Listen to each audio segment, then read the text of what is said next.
Hello students. RS का last moment पे अपन कुछ मैथ से क्वेश्चंस कर लेते हैं जो भी इम्पोर्टेंट है। देखिए, सबसे पहला क्वेश्चन, यदि 14 लगातार सम संख्याओं का औसत 107 है तो सबसे छोटी संख्या ज्ञात करें। तो मुझे दिया हुआ है कि भाई 14 लगातार सम संख्या है और उनका औसत 107 है। तो हम जानते हैं कि एवरेज जो लिखा हुआ होता है वो सीरीज के मिड में लिखा हुआ होता है। अगर वो सीरीज अरिथमेटिक प्रोग्रेशन में है तो, समांतर श्रेणी में है तो।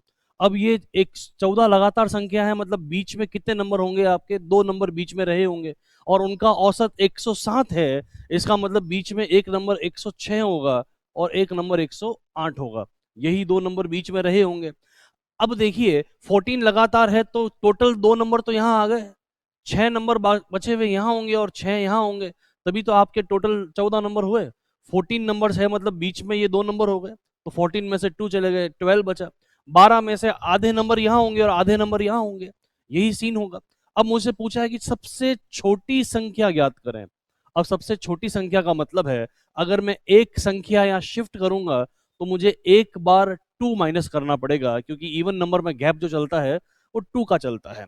तो आप अगर 6 संख्याएं शिफ्ट करेंगे तो आपको 12 माइनस करना पड़ेगा, और जैसे ही मैं 12 माइनस करूंगा मेरा आंसर 94 आ जाएगा। तो आपको ये क्वेश्चन इस तरीके से करना था, कहीं पर भी एक्स लेट करने की नीड नहीं थी। चलिए सेकंड क्वेश्चन पे आते हैं बहुत फास्ट।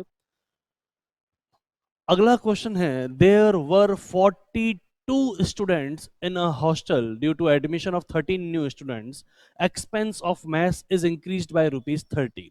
हो क्या रहा है समझिए। 42 छात्र जो है वो आपके इस हॉस्टल के अंदर है।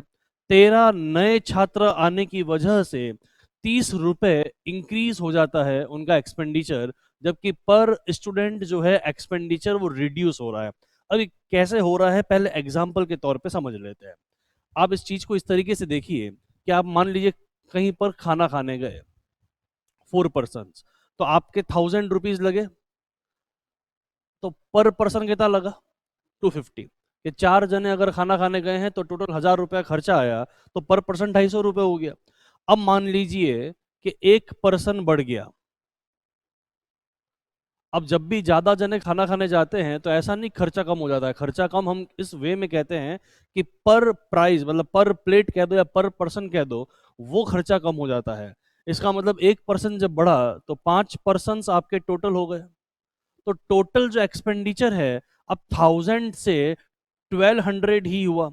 इसका मतलब टोटल एक्सपेंडिचर तो बढ़ा, लेकिन आप देखिए पर पर्सन ₹240 हो गए। इसका मतलब पर पर्सन एक्सपेंडिचर ₹10 कम हो गया। इस क्वेश्चन का मीनिंग कुछ इस तरीके से है कि जब 13 नए बच्चे आते हैं तो खर्चा तो ₹30 बढ़ जाता है, पर प्रति व्यक्ति जो खर्चा होता है वो ₹3 घट जाता है। इसको इस तरीके से लेना है। और पूछा है मैस का प्रतिदिन मूल खर्च ज्ञात करें। मूल खर्च जैसे ये वाला, कि पहले अगर 4 जने थे तो 4 जनों में ₹1000 खर्च हो रहे थे, तो अब ये पहले 42 जने थे, उनमें खर्चा कितना हो रहा था।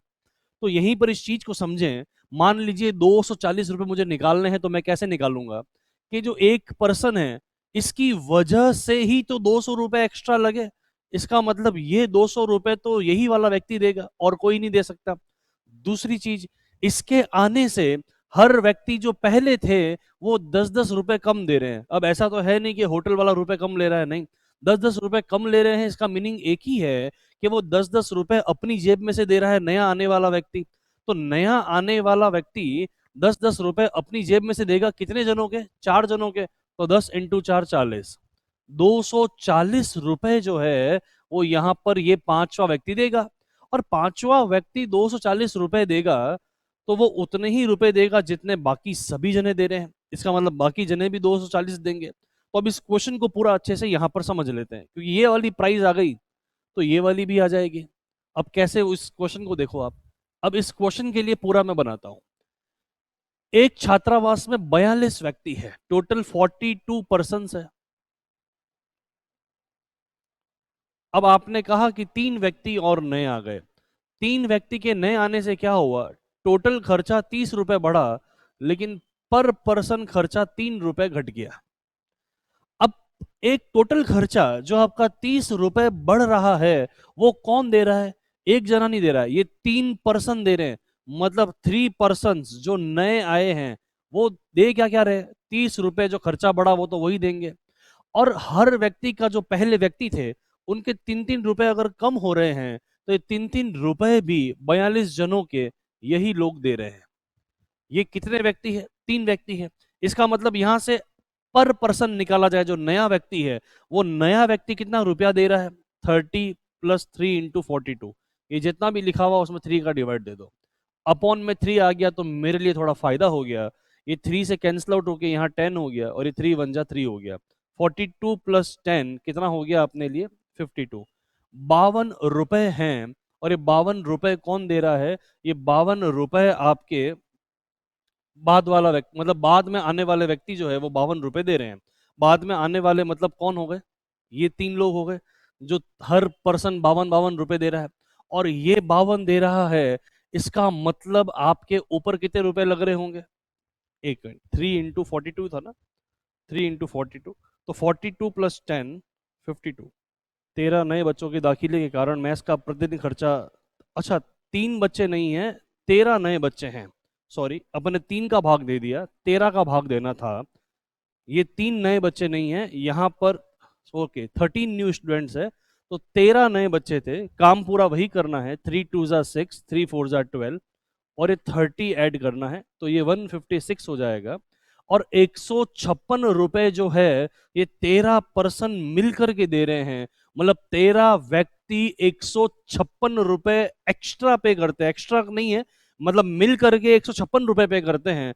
इसका मतलब पर पर्सन कितना दे रहे होंगे? ये 12 रुपए दे रहे होंगे। और पर पर्सन अगर 12 रुपए दे रहे हैं, तो ये ऊपर कितना मनी देंगे? 15। अब ऊपर 15 कैसे देंगे? क्योंकि इन्होंने ऐसा कहा क्वेश्चन में कि जब 13 विद्यार्थी नए आते हैं तो एवरेज जो है आपका 3 से कम हो जाता है।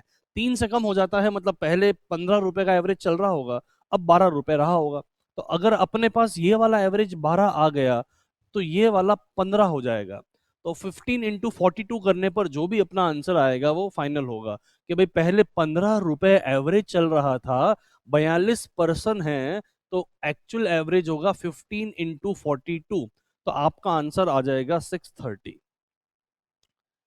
चलिए आगे बढ़ते हैं नेक्स्ट क्वेश्चन पे। A labour work 60 hours per week and he earns 2400। मतलब एक मजदूर है जो 60 घंटे प्रति हफ्ते काम करता है और 2400 रुपए एज वेजेस, मतलब वेतन के तौर पे 2400 रुपए कमा रहा है।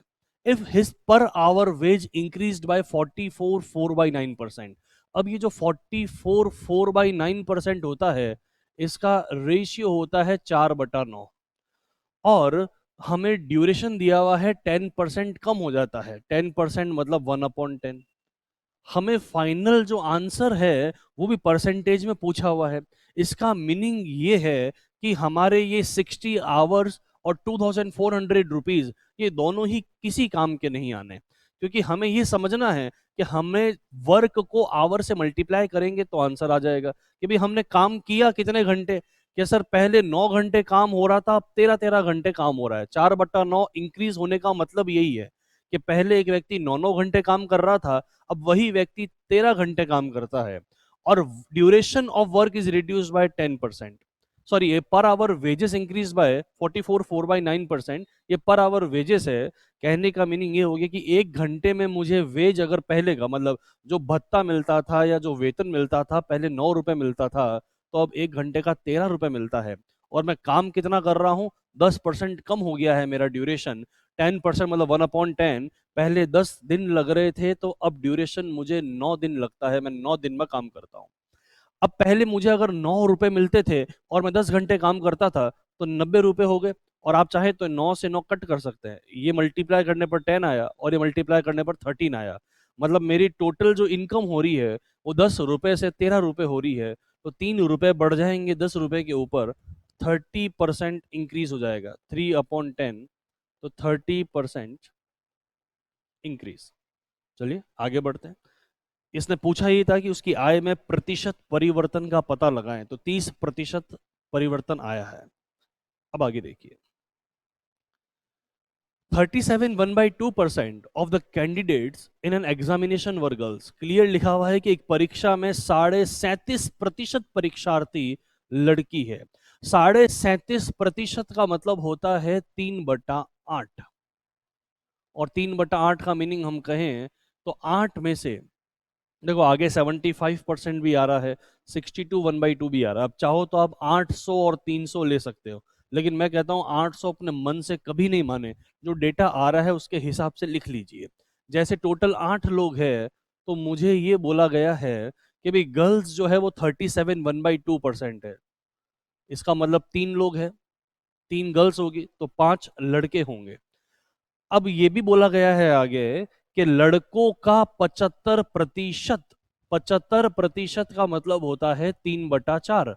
मतलब जितने भी लड़के हैं उनके 3/4 लड़के जो है उत्तीर्ण हुए हैं, और 62.5% लड़कियां उत्तीर्ण हुई है। और 62.5% का मतलब होता है 5/8, कि 5/8 जो है वो लड़कियां उत्तीर्ण हुई है।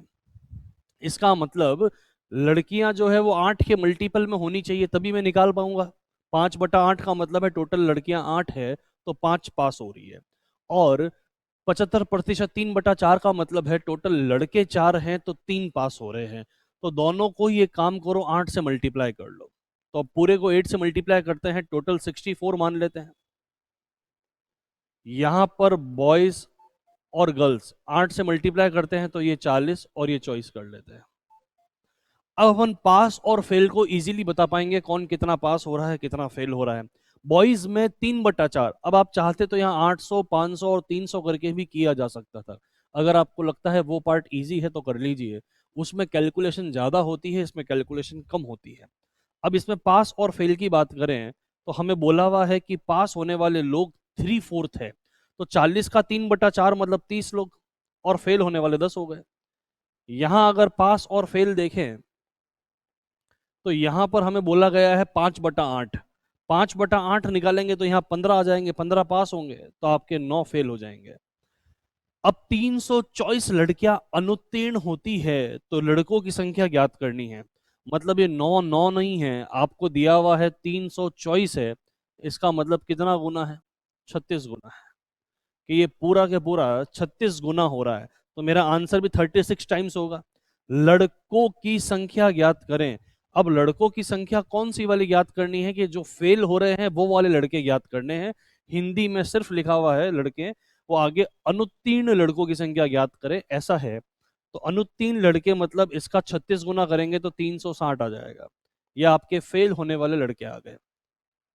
आराम से इस क्वेश्चन को नोट कर लीजिए, फिर पॉज करके आप नोट कर लें, हम आगे बढ़ते हैं। नेक्स्ट क्वेश्चन देखिए आप। The cost of two watches were in the ratio 16:23। जो दो आपके घड़ियों की कीमत का अनुपात है वो 16:23 है। लागत का अनुपात कह दीजिए या कीमत का अनुपात कह दीजिए, वो मुझे 16:23 दिया हुआ है। अब आगे क्या कह रहा है, जैसा कह रहा है वैसा उसको लिख दीजिए। पहली घड़ी की कीमत 10% बढ़ जाती है। मतलब पहली वाली घड़ी मैंने ए मान ली है, उसकी कीमत 10% बढ़ जाती है। जब 10% कीमत बढ़ती है तो अपन ऐसे ही लिखते हैं, 1.6 इंक्रीज मत कर देना 16 में, थोड़ा सा टफ हो जाएगी कैलकुलेशन। 10% इंक्रीज मतलब 10 से कोई चीज का 11 होना। अब ये कभी 16 है और ये कभी 10 है। यहां पर बहुत सारी शॉर्ट ट्रिक होती है, पर लॉजिक को समझिए। एक तरफ दिया हुआ है कि ए 16 है और एक तरफ दिया हुआ है 10 है, मतलब 16 और 10 का अपन को लसअप लेना है, क्योंकि ना तो ए 10 है ना ए 16 है। ए आपका इस रेशियो में चल रहा है, मतलब 16 और 10 का अपन को एलसीएम लेना है, एलसीएम 80 होगा। अब 16 को जब मैंने 80 बनाया तो 16 80 होगा तो कितना गुना होगा? 5 गुना होगा। तो 23 का भी मुझे 5 गुना करना है, 5 तिया 15, 5 दूनी 10 और एक 11। 10 को मैंने 80 लिखा 8 गुना, तो 11 का 8 गुना कितना हो जाएगा? 88 हो जाएगा।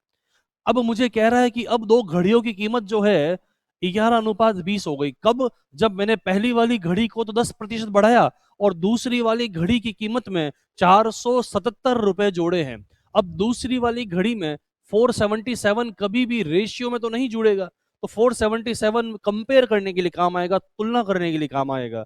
मुझे अनुपात दिया हुआ है 11:20, मतलब ये 11 है और ये 20 है। 88 और 11 का जो अनुपात, सॉरी, जो एलसीएम होगा, लसअप होगा, वो अगेन 88 आ जाएगा। अब ये 88 है तो ये 115 ही होगा, एक गुना, और ये 80 का 80 होगा। 11 को 88 लिखा है 8 गुना, तो ये भी 8 गुना हो जाएगा 160। ये पूरा डेटा अपने पास आ गया। अपन को अब रुपए में सिर्फ एक ही चीज दी हुई है, तो यही चीज तुलना करेगी और इसी से अपन को आंसर मिलेगा। वो बोल रहा है दूसरे की कीमत, दूसरी घड़ी थी उसकी कीमत 477 रुपए बढ़ाई जाती है। आप देखें दूसरी घड़ी की कीमत आप 45 रुपए बढ़ाते हैं, पर 45 45 नहीं है, 477 है। 477 अपॉन 45, इतना गुना होगा। अब ये वैसे 9 की टेबल से कट हो रहा है, अगर हम चाहें तो 9 की टेबल से कट कर सकते हैं। ये 5 हो गया, ये 9 इंटू 5 45, और ये 53, 53/5 गुना।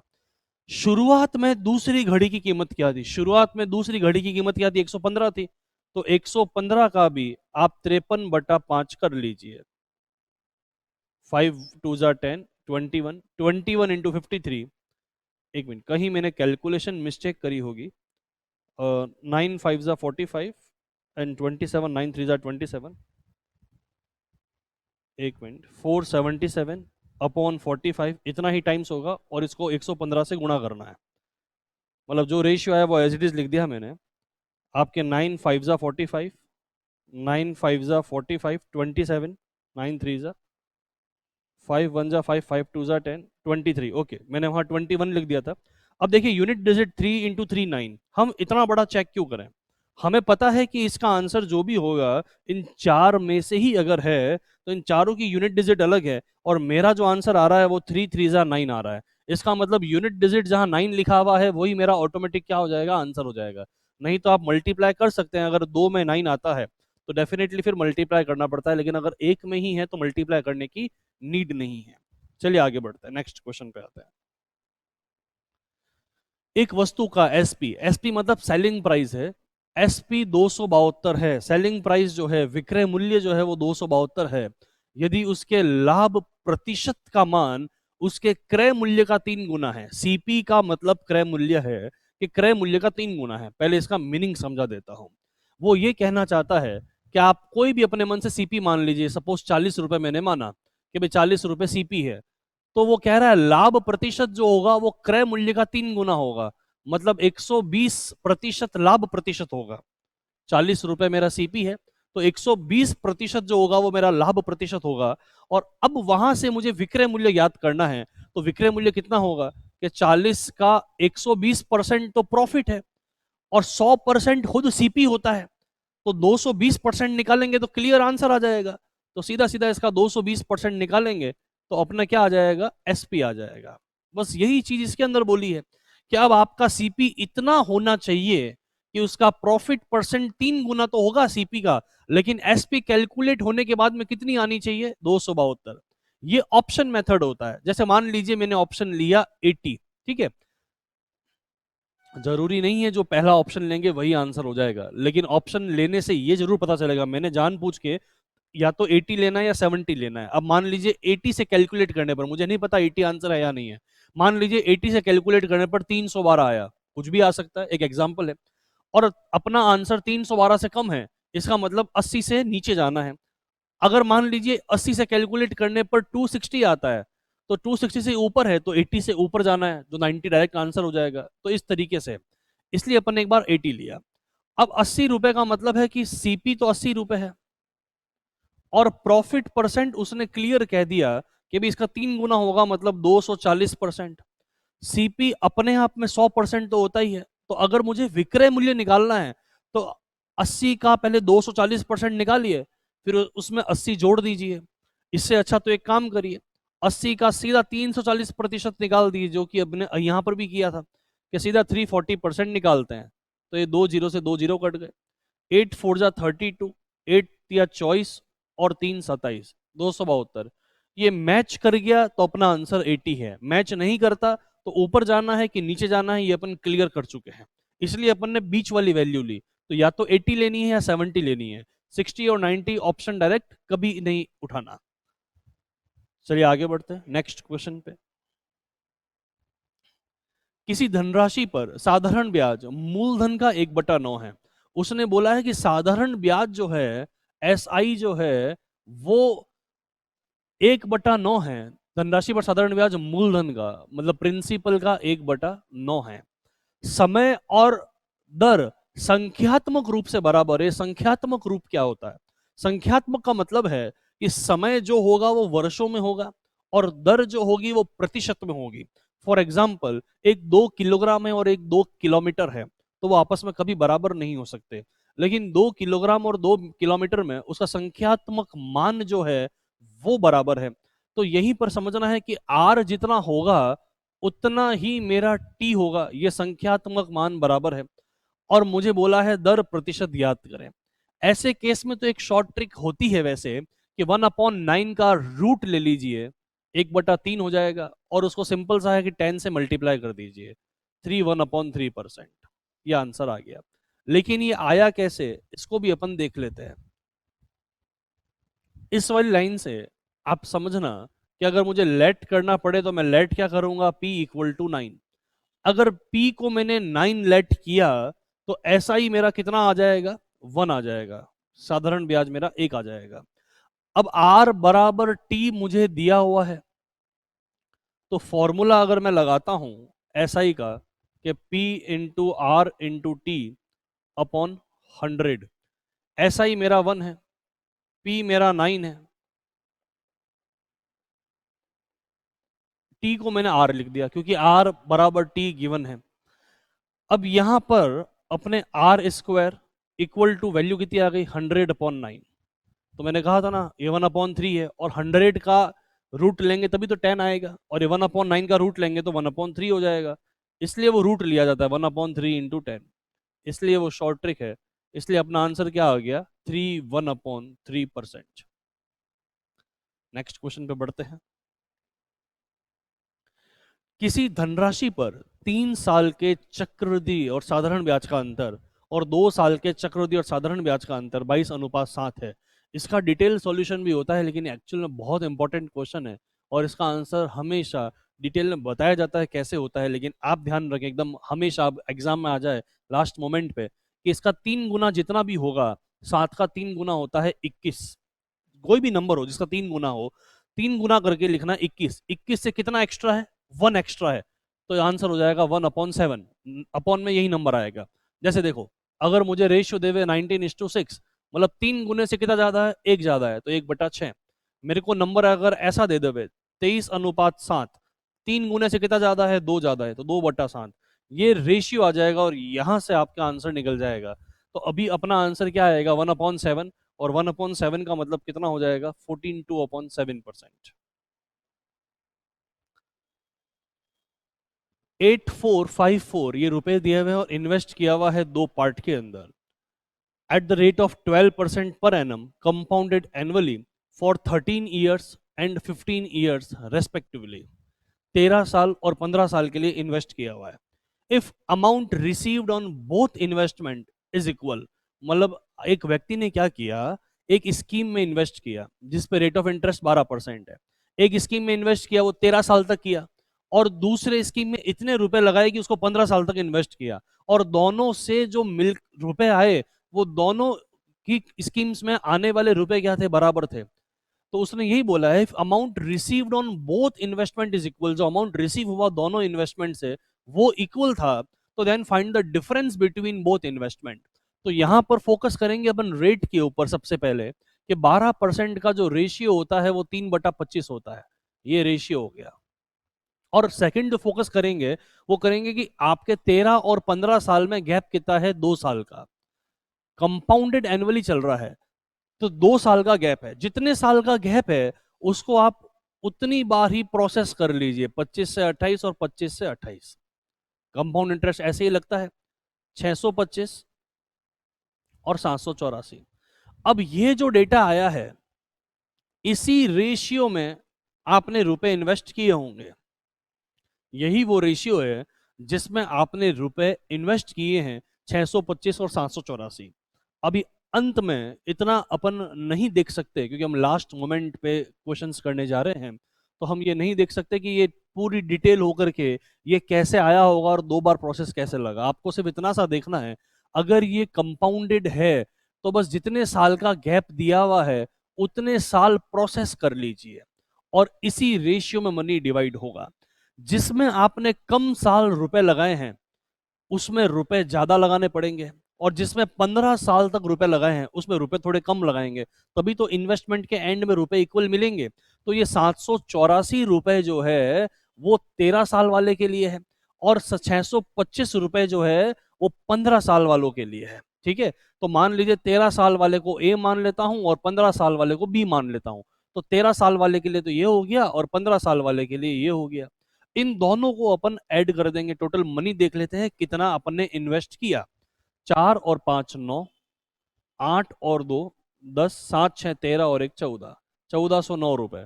और मुझे वहां दिया हुआ है 8454, 8454 रुपए।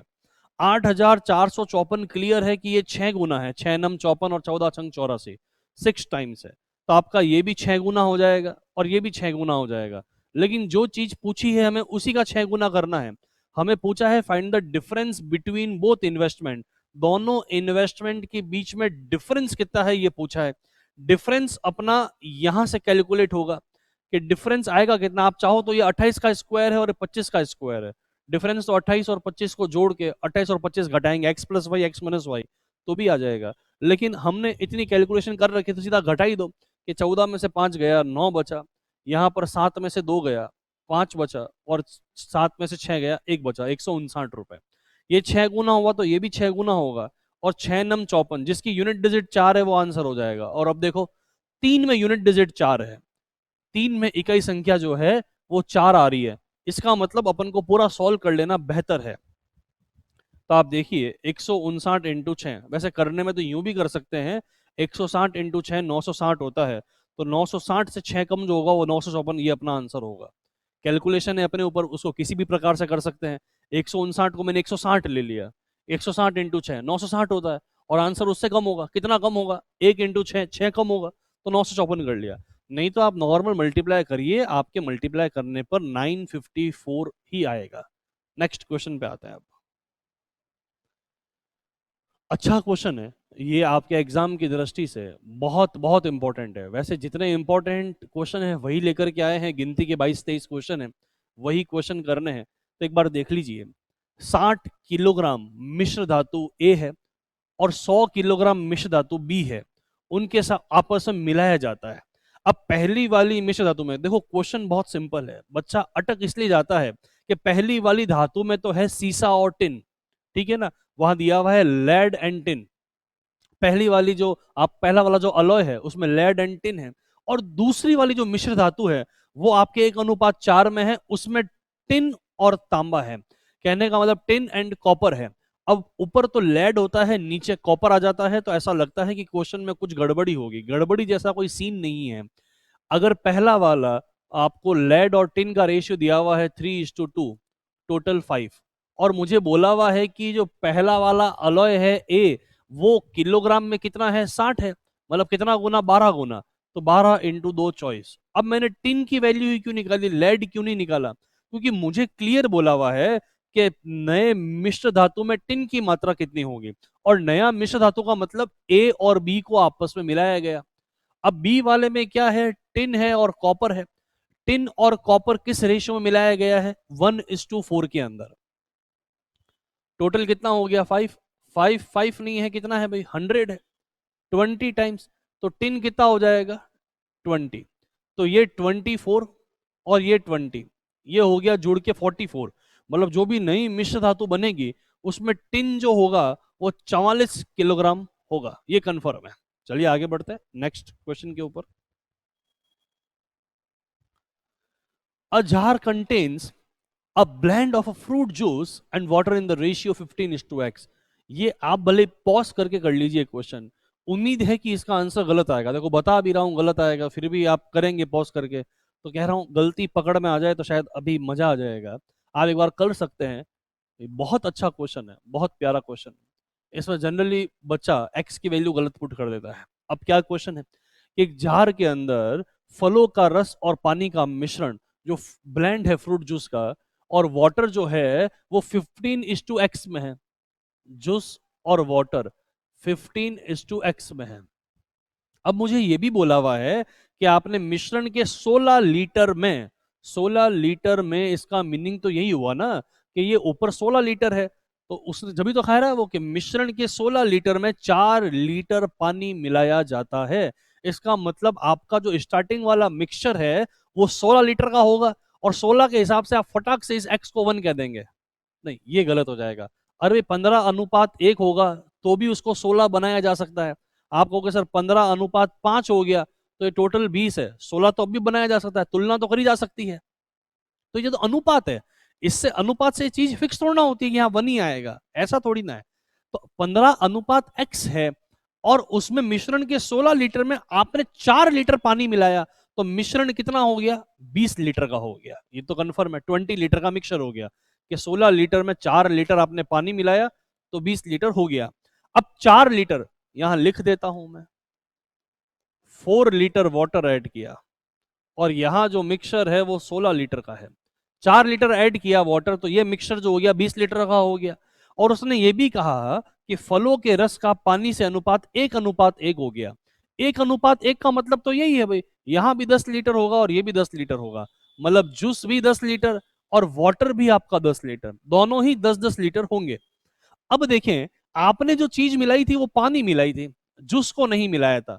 इसका मतलब ऊपर ये वाली क्वांटिटी 10 होगी, इसमें कोई डाउट नहीं है। तो पहले इसको देखो, 15:x, 15 15 नहीं है आपका, 10 होगा, कंफर्म हो गया। कितना गुना? 2/3 गुना। तो ये भी आपका 2/3 गुना होगा, 2/3x। मतलब यहां जो रियल वैल्यू है वो 2/3x है, एक्स नहीं है वो, एक्चुअली रियल वैल्यू जो है वो 2/3x है। और हमें ये भी कंफर्म है कि यहां ये वैल्यू होगी कितनी। अब बहुत बार आंसर 6 भर दिया जाता है। क्यों भरा जाता है? कि भाई सर आपके यहां पानी 10 लीटर है, 4 लीटर आपने मिलाया तो 6 लीटर रहा होगा, तो एक्स से 6 भर देते हैं। अरे 6 रियल वैल्यू है, रियल वैल्यू है 2/3x, और वो आपका 6 के बराबर है। तो x की वैल्यू कैलकुलेट होगी तो वो कितनी आएगी? 9 आएगी। तो आपके x की वैल्यू 9 है, इसलिए क्वेश्चन बहुत अच्छा है। आई होप चीजें समझ में आ रही होगी जो मैं कह रहा हूं। चलिए आगे बढ़ते हैं, नेक्स्ट क्वेश्चन पे बढ़ते हैं। एक परीक्षा में एक छात्र प्रत्येक सही उत्तर के लिए 6 अंक प्राप्त करता है और प्रत्येक गलत उत्तर के लिए 4 अंक खो देता है। अब आप सिंपल सा समझिए ना, अगर मैं एग्जाम में एक ही क्वेश्चन है करके आया तो 6 मार्क्स का करके आया, तो अगर मैं करके आया हूं तो मतलब 6 नंबर का करके आया हूं क्वेश्चन, इसमें तो कोई डाउट नहीं है। लेकिन अगर वो गलत हो गया तो सबसे पहले तो वो 6 नंबर हटाओ जो आपने दिमाग में सोच रखे हैं कि उस क्वेश्चन को करने के 6 नंबर मिलेंगे। पहले तो वो 6 नंबर को हटाओ, मतलब वो 6 नंबर का लॉस हो गया। उसके बाद एग्जामिनर कहता है, जो पेपर बनाने वाला कहता है कि गलत करने पर 4 नंबर और काटेंगे, तो टोटल 4 नंबर और काटने पर 10 नंबर का लॉस हो गया। 6 वो जो हमने सोच लिए थे क्वेश्चन करने क्वेश्चन करके आए, तो करके आने पर जो नंबर मिल रहे थे 6 वो तो हट गए, और 4 और हट गए, तो टोटल 10 नंबर का लॉस हो गया। तो इसी तरीके से पूरा क्वेश्चन को समझिएगा कि 80 प्रश्नों को किया, तो अगर 80 प्रश्नों को किया इसका मतलब आपके नंबर तो 480 आने चाहिए थे भाई। हर क्वेश्चन के 6 नंबर है, 480 नंबर आपको आ जाने चाहिए थे। लेकिन आपके क्या हुआ? 310 अंक प्राप्त हुए। तो 480 में से 310 नंबर प्राप्त हुए, इसका मतलब 170 मार्क्स जो है वो कट हो गए। और एक क्वेश्चन के कट होने पर कितने नंबर कटते हैं भाई? 10 नंबर, इस क्वेश्चन के अकॉर्डिंग, कि 6 नंबर तो वो गए और 4 नंबर नेगेटिव के गए, तो एक क्वेश्चन के 10 नंबर चले गए। तो 170 नंबर, एक क्वेश्चन में 10 नंबर का लॉस होता है, मुझे लॉस हो रहा है 170 का, मतलब 17 टाइम्स, तो टोटल 17 क्वेश्चन का लॉस होगा। इसका मतलब मैंने 17 क्वेश्चन गलत किए। कितने में से? 80 में से। तो 80 में से अगर मैंने 17 क्वेश्चन गलत किए तो सही कितने किए? 63। तो मेरा आंसर हो गया 63। तो इसको इस तरीके से करना बेटर होता है। अगला बहुत प्यारा क्वेश्चन है, एज का बहुत प्यारा क्वेश्चन है, ध्यान से सुनिएगा, आप पॉज करके आप कर भी सकते हैं। एक पिता ने अपने पुत्र से कहा, तुम्हारे जन्म के समय मेरी उम्र तुम्हारी वर्तमान उम्र से 5 वर्ष अधिक थी। क्या कह रहा है? एक पिता कह रहा है अपने पुत्र से कि तुम्हारे जन्म के समय मेरी उम्र जो है, या मेरी उम्र जो थी तुम्हारे जन्म के समय, तुम्हारी भी वर्तमान उम्र से भी 5 साल अधिक थी। एग्जाम्पल लेके समझाता हूं। मान लीजिए पुत्र अभी 20 साल का है, मान लेते हैं। तो ऐसा कह रहा है पिता कि भाई तुम्हारे जन्म के समय, अब जन्म के समय का मतलब क्या हो गया, ये तो सन चल रहा है, ये फादर, जन्म के समय इसका मतलब आप ऑटोमेटिकली 20 साल पीछे चले गए। मैंने प्लस लिखा, गए तो माइनस। अरे भाई यहां पर आ गए, कहने का मतलब जन्म के समय का मतलब जब वो सन पैदा हुआ था तब की बात कर रहे हो। तो अगर वो 20 साल का है तो आप 20 साल पीछे जा रहे हो, तो आप 20 साल पीछे जा चुके हो, उस समय की बात कर रहे हो कि तुम्हारे जन्म के समय मेरी आयु जो थी तुम्हारी वर्तमान आयु के, मतलब ये जो वर्तमान आयु है उसके, उससे भी 5 साल अधिक थी। तो ये उम्र कब थी, जब वो सन पैदा हुआ, उसका जो पुत्र पैदा हुआ तब की बात है। और पुत्र खुद कितने साल का है अपने अकॉर्डिंग, 20 साल का है। तो अगर पिता की वर्तमान आयु को लाएंगे तो ये 20 + 20 + 5 होगा, ऐसा ही होगा। अब इसको पूरा एक्स की फॉर्मेट में देखिए। मान लीजिए, हम ऑप्शन से भी उठा सकते हैं क्वेश्चन, मतलब आंसर। मान लीजिए पुत्र अभी एक्स ईयर का है, अपन को वो एक्स नहीं पता, तो फादर की एज कैसे डिफाइन हो रही है, जब वो पुत्र पैदा हुआ था, पैदा हुआ मतलब आप कितने साल पहले चले गए, एक्स ईयर्स बैक। 10 साल का था 10 साल पहले, 20 साल का था 20 साल पहले, 12 साल का था 12 साल पहले, जितने भी साल का था आप उतने साल पहले चले गए। इसका मतलब वर्तमान पे आने के लिए उतने ही साल जोड़ने पड़ेंगे, तो एक्स जोड़ना पड़ेगा, तो जो भी एज आएगी उसमें एक्स तो जोड़ना पड़ेगा। उसको कहाँ लाने के लिए, प्रेजेंट पे लाने के लिए। तो अभी एक्स पीछे चले गए अपन, तो यहाँ की बात कर रहे हैं, और यहां से यहां लाने के लिए एक्स जोड़ना पड़ेगा प्रेजेंट पे लाने के लिए, राइट। अब यहां आ गए तो यहां है क्या, कि तुम्हारी वर्तमान उम्र से, मतलब उसके पुत्र की वर्तमान उम्र से एक्स से 5 वर्ष अधिक है, तो वो यहां खुद x + 5 साल का है। तो यहां कितने का होगा, x जुड़ जाएगा, x + 5, मतलब वो यहां पर 2x + 5 ईयर्स का होगा। और उस पिता की उम्र कितनी बताई हुई है, 39 ईयर्स उस पिता की उम्र बताई हुई है। इसका मतलब 2x + 5 जो है वो 39 के बराबर हो जाएगा। तो 2x बराबर 34, x = 17। इसका मीनिंग यही हुआ, x वैल्यू आपने मानी किसकी थी, पुत्र की, और पुत्र प्रेजेंट में कितने साल का है, 17 साल का है। पुत्र प्रेजेंट में 17 साल का है, तो आंसर 17 नहीं होगा। फटाफट में 17 मत भर देना, यही सबसे बड़ी मिस्टेक होती है। मुझसे पूछा है पुत्र की उम्र 5 वर्ष पहले कितनी थी, तो 5 वर्ष पहले 12 थे, है ना। अच्छा क्वेश्चन, मतलब 5 वर्ष पहले पुत्र की उम्र 12 थी। क्लियर, चलिए आगे बढ़ते हैं, नेक्स्ट क्वेश्चन पे आते हैं। 14th नंबर, ये आप पॉज करके करेंगे ना, तो मैं आपको बता दूं, आपको ऐसा लगेगा कि ये क्वेश्चन ही गलत है, और इसमें बहुत ज्यादा डीप तो मैं नहीं जा पाऊंगा, लेकिन हाँ, अगर एक क्वेश्चन आपके एग्जाम में आ गया तो आप सॉल्व करेंगे, वो गलत नहीं होगा, ये कंफर्म है। चलिए, आप पॉज करके कर सकते हैं, आपको लगेगा क्वेश्चन गलत है, पर क्वेश्चन गलत नहीं है। 3 आदमी हैं ए, बी और सी, किसी काम को क्रमशः 10, 12 और 15 दिन में करते हैं। अब 3 आदमी हैं, तो ये आप डेफिनेटली आप भी जानते हो, 10, 12 और 15 में टोटल वर्क अगर मैं 60 यूनिट मानता हूं, तो ये 6 यूनिट हो गया, ये 5 यूनिट हो गया, और ये 4 यूनिट हो गया। तो ये हर एक व्यक्ति के एक एक दिन की कार्य क्षमता आ गई, कि एक दिन में एक ए कितना करेगा, बी कितना करेगा, सी कितना करेगा। अगर कुल कार्य 60 यूनिट है तो तीनों साथ मिलकर काम शुरू करते हैं, परंतु 3 दिन बाद एक काम छोड़ देता है। ये टाइमलाइन कुछ इस प्रकार की है कि तीनों मिलकर काम शुरू करते हैं, और 3 दिन बाद ए कार्य छोड़ देता है, ठीक है। फिर सी काम खत्म होने के 4 दिन पहले काम छोड़ देता है। सी जो है काम खत्म होने के 4 दिन पहले काम छोड़ देता है, तो यहां सी छोड़ रहा है। अब यहां अगर ए छोड़ रहा है तो यहां कौन कर रहा है, बी और सी।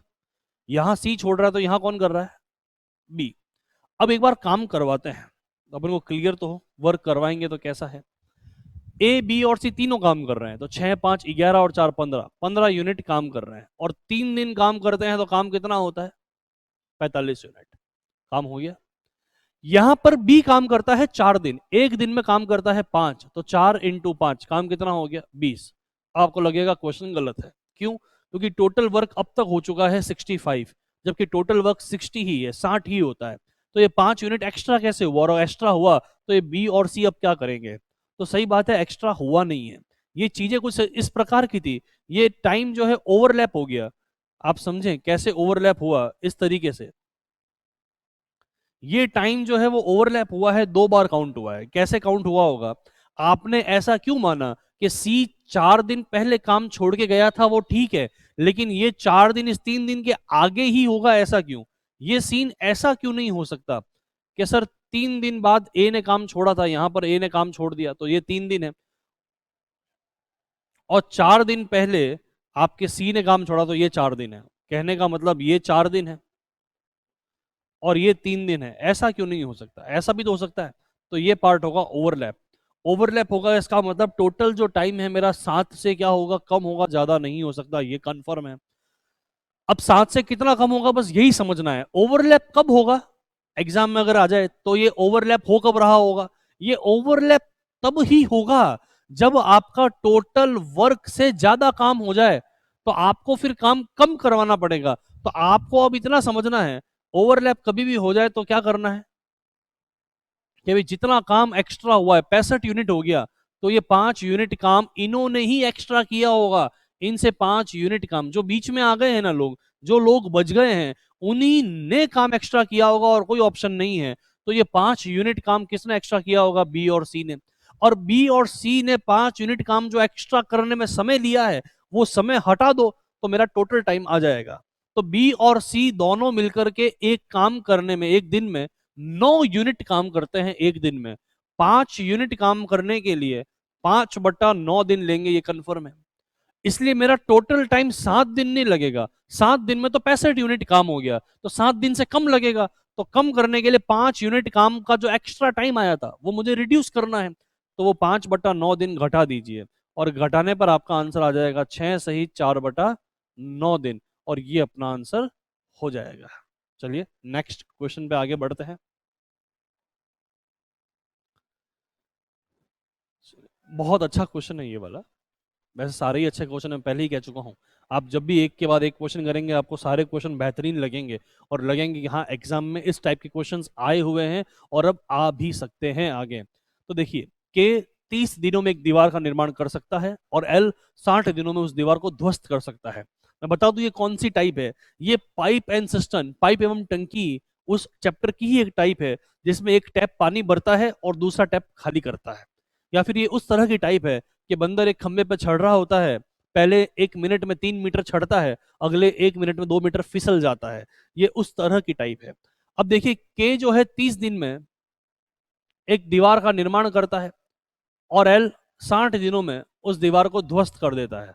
तो 30 और 60 का एलसीएम कितना होगा? 60 यूनिट। तो ये 2 यूनिट और ये -1 यूनिट। ध्वस्त कर रहा है मतलब काम को बिगाड़ा जा रहा है, इसलिए माइनस लगा दिया, ठीक है। तो 2 यूनिट और -1 यूनिट। अब फर्स्ट डे क्या होगा? पहले दिन के आया और उस के ने 2 यूनिट काम किया। सेकंड डे एल आया और एल ने 1 यूनिट काम बिगाड़ दिया। तो 2 दिन में काम कितना हुआ? 1 यूनिट। अब हो क्या रहा है, आपको ये लगेगा कि सर 1 यूनिट 2 दिन में काम हो गया है, तो पूरा काम मुझे 60 यूनिट करवाना है, करवा दो, 120 दिन आंसर आ जाएगा। बस यही सबसे बड़ी गलती है, 120 दिन आंसर होगा ही नहीं। क्योंकि 1 यूनिट ले जाना तो है वहां तक, लेकिन पॉइंट ये है, मान लीजिए के एल ऐसे सीक्वेंस चलती रही, और जब के की बारी आएगी तो के कितना काम करता है? 2 यूनिट काम करता है। तो ऐसी सिचुएशन भी तो हो सकती है कि मान लीजिए 118 तक गए, सॉरी कितने तक गए, 58 यूनिट तक गए। ये 60 यूनिट है, तो मान लीजिए ये 58 यूनिट तक गए, और जा सकते हैं 58 यूनिट तक। वन का मल्टीपल है, ये मल्टीपल भी सेट होना जरूरी है, ये ऑल्टरनेट में एकांतर में बताया जाता है, ठीक है। तो ये 58 गुना, और ये 58 गुना हुआ, तो यहाँ दिन कितने लगे? 2 × 8 16, 2 × 5 10, और 1 11, 116 दिन लगे। 116 दिन के अंदर मेरा 58 यूनिट काम कंप्लीट हो गया, इसमें कोई डाउट नहीं है। और अगली बार टर्न के की आएगी, इसमें भी कोई डाउट नहीं है। तो के की टर्न आएगी तो के 2 यूनिट करेगा, और 60 यूनिट काम हो गया, तो वर्क हो गया। अगली बार एल आएगा, वो 119, सॉरी हाँ, 60 यूनिट से वो 59 यूनिट करेगा काम, एक कम करेगा अगर एल आएगा तो। लेकिन पॉइंट ये है मेरा क्वेश्चन वहीं पर खत्म हो जाता है जब बंदर टॉप पे चढ़ जाता है, वो बाद में फिसलेगा थोड़ी ना। ठीक है ना, कहने का मतलब जब मेरा एक बार 60 यूनिट काम हो गया, मेरा क्वेश्चन वहीं पर खत्म हो गया। इसलिए आप के एल को ऐसे लेकर के मत जाइए। दूसरी इंपॉर्टेंट बात, 120 दिन हो ही नहीं सकता। रीजन समझिए, हर दूसरे दिन कौन काम कर रहा है? एल। दूसरा, चौथा, छठा, आठवां दिन एल काम करेगा। तो 120वें दिन भी कौन काम करेगा? एल काम करेगा। और अगर 120वें दिन भी एल काम करेगा तो इसका मतलब काम बिगाड़ रहा है वो। और काम बिगाड़ने पर काम पूरा कब से होने लग गया भाई? काम बिगाड़ने पर 60 यूनिट काम हो रहा है, इसका मतलब आपका 61 यूनिट का काम हुआ था, आपने 1 यूनिट काम बिगाड़ा, फिर 60 हुआ। तो उस 60 पे भी आप क्यों रुके? फिर तो के की बारी आएगी, फिर से वो 62 करेगा, फिर से वो बिगाड़ेगा। ऐसे तो अपन आगे बढ़ते रहे, तो ऐसा नहीं। जब पहली बार अपन को 60 मिल गया, वही मेरा आंसर होगा। तो आपको करना क्या है, हमेशा इस 60 में से ये वाला आप लेस कर लीजिए, 58। इसका मतलब मुझे 58 से आगे अगर जाऊंगा तो के एल ऐसे बढ़ूंगा, डायरेक्ट कभी आगे बढ़ूंगा ही नहीं। तो इस प्रोसेस से करेंगे तो अब देखिए अगले दिन किसकी बारी आएगी? के की। एक दिन हुआ, 2 यूनिट किया, 60 यूनिट काम हो गया, और दिन कितने लग गए? 117। ये मेरा आंसर हो गया। चलिए नेक्स्ट क्वेश्चन पे आते हैं। In a coloured picture of red and green colour, लाल और हरे रंग की एक रंगीन तस्वीर में लाल और हरे रंग का उपयोग क्रमशः 2:3 के अनुपात में किया जाता है। और यदि आधे में, आधा मतलब देखो मेरी बात समझना, ये आधा हिस्सा, ठीक है, उसमें लाल और हरा रंग, रेड और ग्रीन जो है वो आपका 5:4 है, और आधे में 5:4 है। रिमेनिंग आधे में कितना है ये पूछा है। और इस पूरे में रेड और ग्रीन का जो अनुपात है वो 2:3 है। कि पूरे में अगर जो कलर काम में लिया है वो रेड और ग्रीन, उसका अनुपात तो 2:3 है। ऊपर वाले आधे पार्ट में रेड और ग्रीन 5:4 में आता है, तो नीचे वाले आधे में कितना आएगा? बस इतनी सी बात। अब इसमें एक चीज समझनी है, आपने खुद ने कह दिया कि ऊपर वाला पार्ट आधा है और नीचे वाला एग्जैक्ट आधा है, मतलब जितना कलर ऊपर यूज हुआ होगा उतना उतना कलर नीचे यूज हुआ होगा, ये कंफर्म है। तो इसको एक बार मान लेते हैं ए साइड, साइड का एक बार नाम दे देते हैं, ठीक है। इसको ए नाम दे देते हैं और इसको बी नाम दे देते हैं। ए वाले में रेड और ग्रीन 5:4 है, मतलब टोटल कितना है? 9।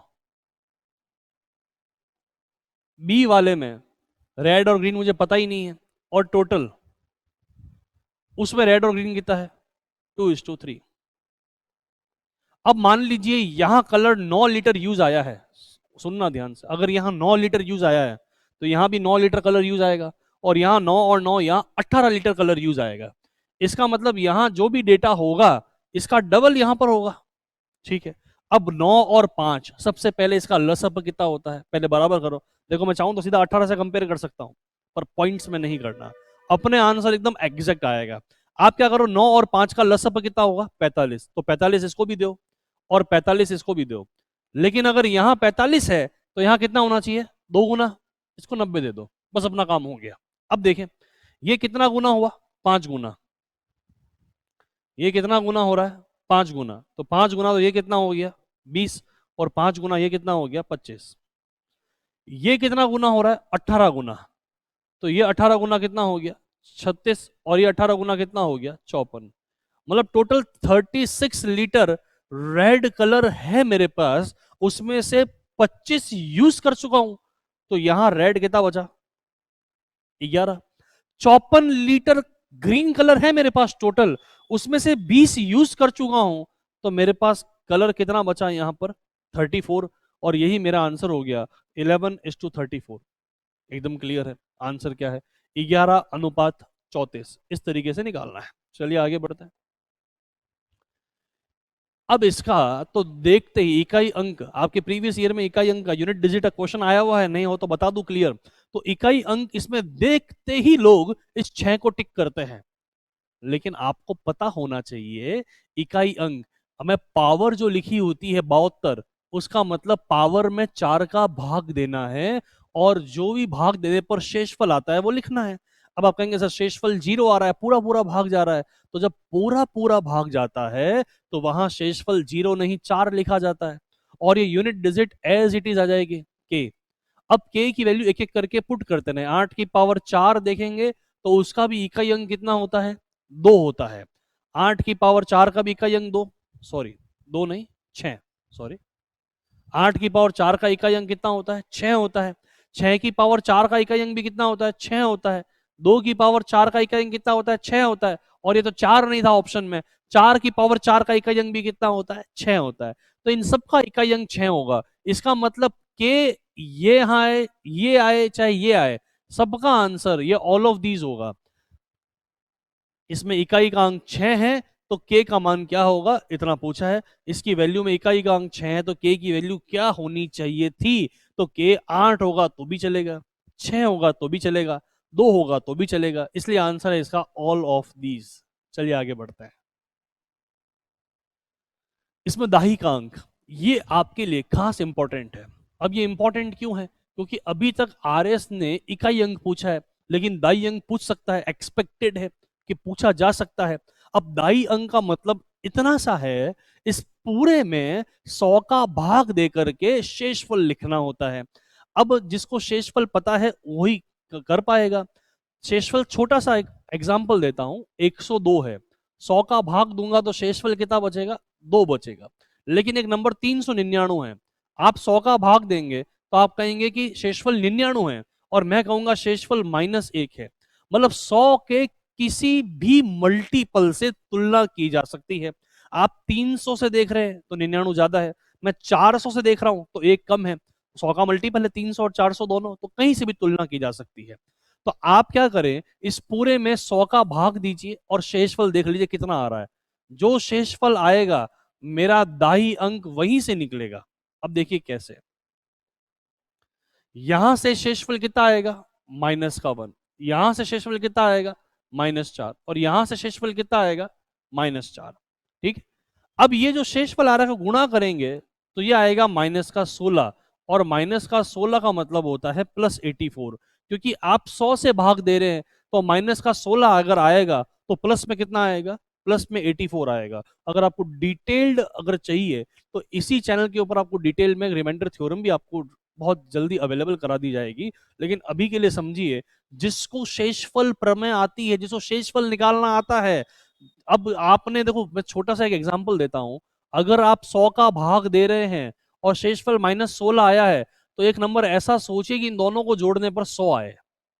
अभी एकदम शॉर्टकट बता रहा हूं, 84 होगा, साइन को छोड़ दीजिए, माइनस प्लस छोड़ दीजिए, 16 में 84 जोड़ेंगे तो 100 आएगा। तो ये माइनस का शेषफल होगा तो ये क्या हो जाएगा, प्लस का।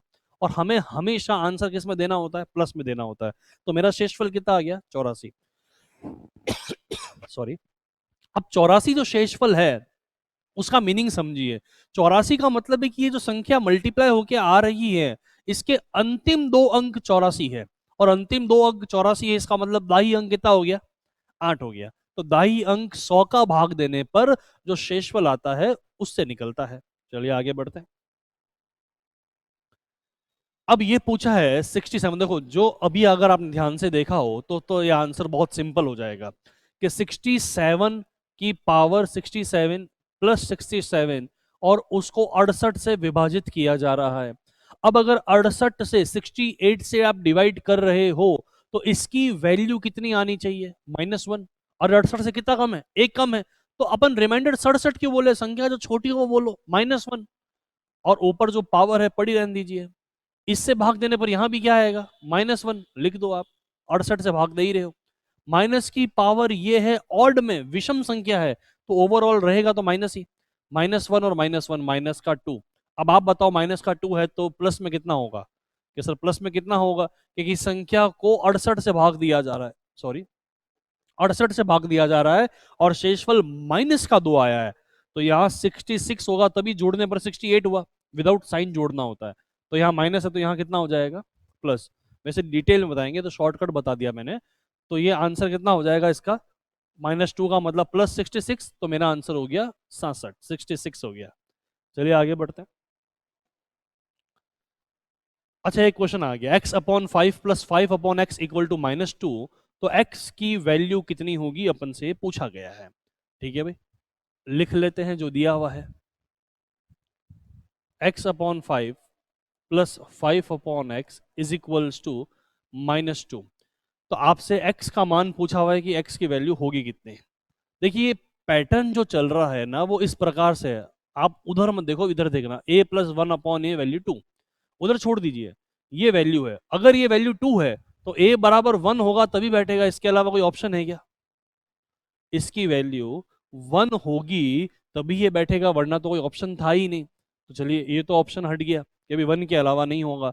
और जैसे ही अगर मैंने बोल दिया कि a+1/a=-2 है, तो ये तब ही बैठेगा जब a की वैल्यू -1 होगी, इसके अलावा कोई ऑप्शन नहीं है यहां पर भी।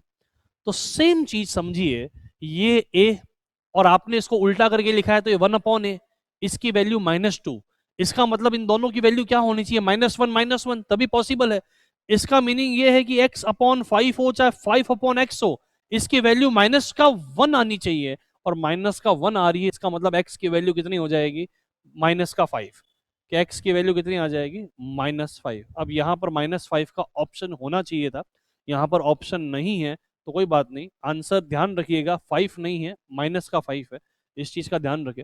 x की वैल्यू जैसे ही आप -5 पुट करोगे, देख लो आपके -2 आ रहा है, सोचने की जरूरत नहीं, आप पुट करके देखो एक बार -5, तो ऑटोमेटिकली -2 आ जाएगा। तो इसका आंसर ऑप्शन में कुछ गलत कर दिया है, या फिर यहाँ x नहीं पूछना चाहिए, यहाँ x³ पूछना चाहिए, तो -125 हो जाएगा। भाई या तो उस तरीके से पूछे आंसर मैच करे, तो अपना काम वैसे आंसर मैच करना नहीं है, आंसर को लाना है। तो इसका आंसर 5 नहीं है, -5 होगा। नेक्स्ट क्वेश्चन पे आते हैं। अब मेरे को ये दे दिया, इसका तृतीयानुपाती क्या होगा ये पूछा है, x/y+y/x एंड रूट में x² + y², इसका तृतीयानुपाती। अब तृतीयानुपाती देख लेते हैं भाई होता क्या है, तो समझो पहले,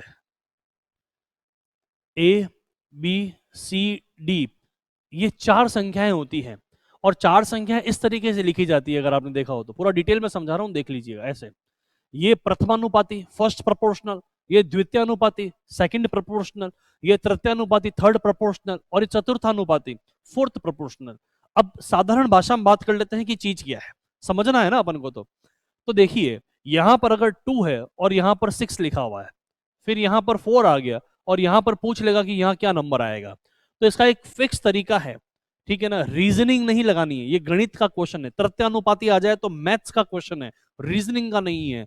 तो फिक्स है कि ये कितना गुना हो रहा है यही देखना है।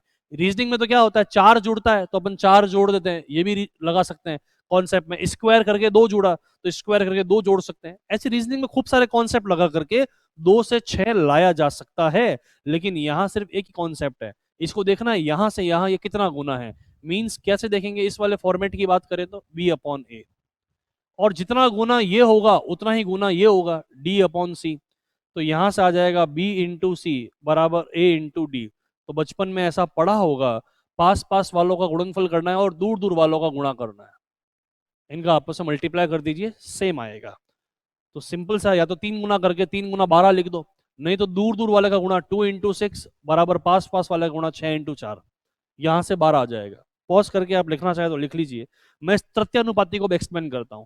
अगर संख्याएं देखो, एक तो ये दिया हुआ है, दूसरा ये दिया हुआ है, और तृतीयानुपाती पूछ लिया, मतलब टोटल ले दे के संख्याएं कितनी, 3 है ना। अब 3 संख्याओं में क्या होता है मैं समझाता हूं, देखो मैं हटा रहा हूं। अब संख्याएं जब 3 ही हो, ए बी सी, डी हो ही नहीं, तो क्या करना है, अगर 3 संख्याएं हो ए बी सी, तो लिखा जाएगा कि भाई ए से जैसे बी बन रहा है, अब सेम काम बी से सी बनाओ, मतलब बी को 2 बार यूज करेंगे, तो ये होगा फर्स्ट प्रोपोर्शनल और ये होगा थर्ड प्रोपोर्शनल।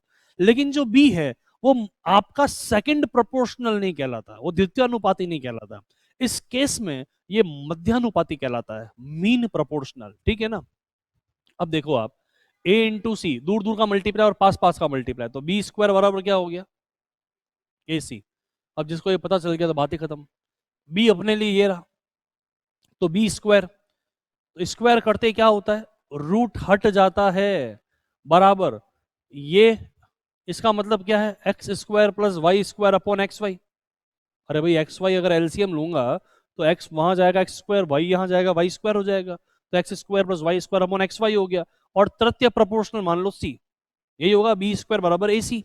तो यहां से कैंसिल आउट हो गया, तो सी बराबर क्या आ गया, एक्स वाई। तो ये सी की वैल्यू आपके एक्स वाई हो गई। चलिए आगे बढ़ते हैं नेक्स्ट क्वेश्चन के ऊपर। 44 सेंटीमीटर परिमाप वाले वर्ग तथा 44 सेंटीमीटर परिमाप वाले वृत्त में किस आकृति का क्षेत्रफल अधिक और किसका कम है। अब क्या है, बच्चा यूं ही सोच लेता है कि सर अगर एक स्क्वायर बनाएंगे और सर्कल तो उसके अंदर बनता है, तो सर्कल का क्षेत्रफल यूं भी कम होगा और स्क्वायर का ज्यादा होगा। तो ऐसा दिमाग लगा मत लेना। ऐसे क्वेश्चन का मीनिंग ये है कि आपने स्क्वायर के अंदर सर्कल बनाया, इसने ऐसा कुछ नहीं कहा, आपने मान लिया। इसने कहा कि एक का परिमाप 44 है, दूसरे का भी परिमाप 44 है, और हम जानते हैं कि जब पेरीमीटर 44 होता है 2 पाई आर, अगर ये 44 है तो 2 का मतलब 22/7 और ये आर। तो ऐसे आपने याद भी किया हुआ होता है कि जब पेरीमीटर 44 है तो रेडियस 7 होगी, एरिया 154 है तो रेडियस 7 होगी। इतना पता रहता है, नहीं भी पता हो तो निकालना बड़ा आसान है। अब दूसरी तरफ जब वर्ग की बात हो रही है तो उसका परिमाप 44 है, तो उसकी भुजा 11 है। अब इसका जो एरिया होता है वो ए स्क्वायर होता है, मतलब 121। इसका जो एरिया होता है वो पाई आर स्क्वायर होता है, मतलब 22/7। मैंने बोला भी है 154, पर लिख लेते हैं 154। तो किसका एरिया ज्यादा है, सर्कल का ज्यादा है। फटाफट में अपन क्या कर लेते हैं, स्क्वायर ज्यादा है ऐसा बोल देते हैं, नहीं सर्कल ज्यादा है। अब सर्कल ज्यादा है तो कितना ज्यादा है, 154 में से 121 घटाएंगे तो आपके पास 33 आ जाएगा। इसका मतलब सर्कल ज्यादा है और 33 सेंटीमीटर स्क्वायर ज्यादा होगा। राइट। चलिए आगे बढ़ते हैं नेक्स्ट क्वेश्चन पे। ओके, क्वेश्चंस खत्म होते हैं यहाँ पे। आपके इतने क्वेश्चंस हैं, जितने हो सकते थे उतने लिए। अब कोशिश करेंगे कुछ एंड टाइम पर एक आपको मीन मोड मीडियन, ये जो माध्य बहुलक वगैरह जो भी होते हैं, इनके ऊपर एक 10-15 मिनट का वीडियो लेक्चर दे देंगे, जिससे आपके अगर वो क्वेश्चन आ जाए तो आप उसको तुरंत कर सकें बहुत जल्दी। चलिए आज की क्लास यहीं पर समाप्त करते हैं। Thank you.